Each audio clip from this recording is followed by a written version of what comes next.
Halo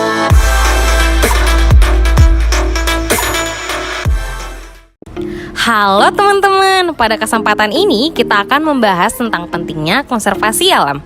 Nah, sudah pada tahu nggak nih seberapa pentingnya konservasi alam? Belum kan? Check this out. Hari Konservasi Alam Nasional merupakan salah satu hari peringatan lingkungan hidup yang ada di Indonesia, guys. Hari peringatan ini telah ditetapkan pada tanggal 10 Agustus 2009 oleh Presiden Republik Indonesia yang ke-6, yaitu Bapak Susilo Bambang Yudhoyono. Hari Konservasi Alam Nasional atau yang biasa disebut dengan HKAN bertujuan untuk menyuarakan pentingnya konservasi alam bagi kesejahteraan masyarakat dan juga untuk mengedukasi dan mengajak masyarakat untuk berperan aktif dalam menyelamatkan ekosistem alam. Hari peringatan ini dikoordinir langsung oleh Kementerian Lingkungan Hidup dan Kehutanan Republik Indonesia. Jika kita tidak melakukan konservasi alam, maka berbagai spesies tumbuhan dan binatang liar yang terancam punah akan segera menjadi punah. Spesies-spesies lainnya pun menjadi terancam kepunahan.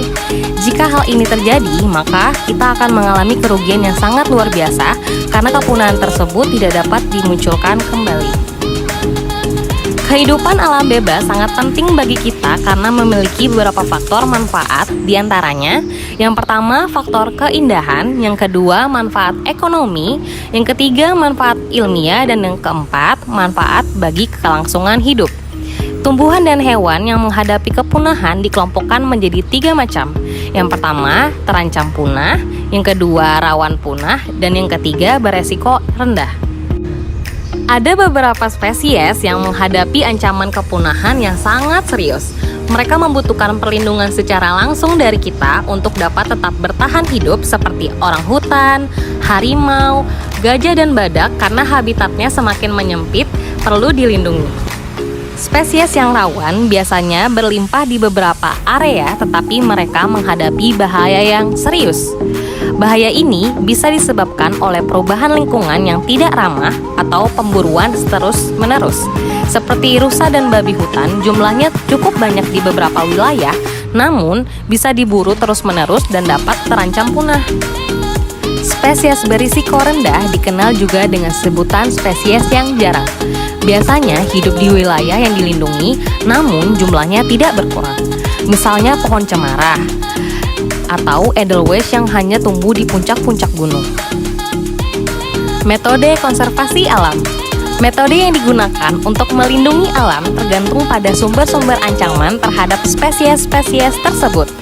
Hal yang paling umum biasanya dengan menjamin ketersediaannya makanan, air, dan tempat tinggal yang memadai. Metode ini disebut manajemen habitat, mencakup juga konservasi tanah, pengelolaan tanah dan air yang baik. Beberapa faktor spesies terancam karena manusia telah merusak habitatnya. Sebagai contoh, manusia telah mengeringkan rawa-rawa dan merubahnya menjadi pemukiman atau keperluan lainnya. Habitat rawa yang tersisa menjadi berkurang karena faktor-faktor kegiatan manusia. Di antaranya, mengalihkan aliran air yang seharusnya menuju rawa, penurunan tinggi air rawa, endapan lumpur, racun bahan kimia, dan mengisolasi rawa yang satu dengan rawa yang lain. Kunci keberhasilan dari konservasi alam tergantung pada pengetahuan akan ekologi dari suatu spesies dan kekuatan yang bekerja pada habitatnya.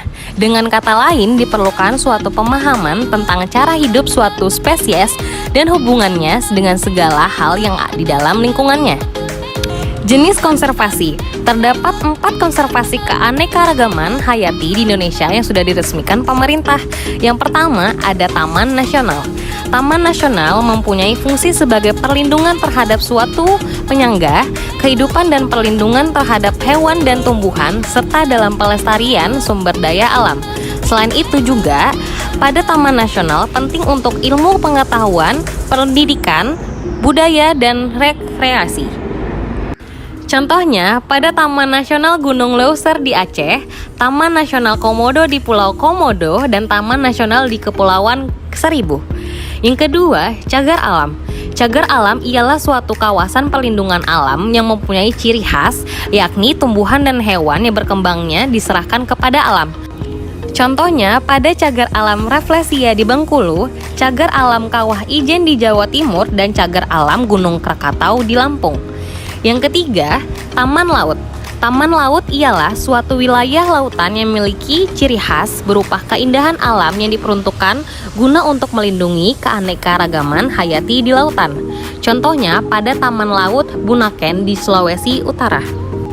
Yang keempat, kebun raya. Kebun raya ialah suatu kumpulan tumbuh-tumbuhan di suatu tempat yang berasal dari berbagai daerah untuk tujuan konservasi, ilmu pengetahuan, dan rekreasi. Contohnya pada Kebun Raya Bogor, Kebun Raya Kuningan, Kebun Raya Cibodas, dan Kebun Raya Baturaden.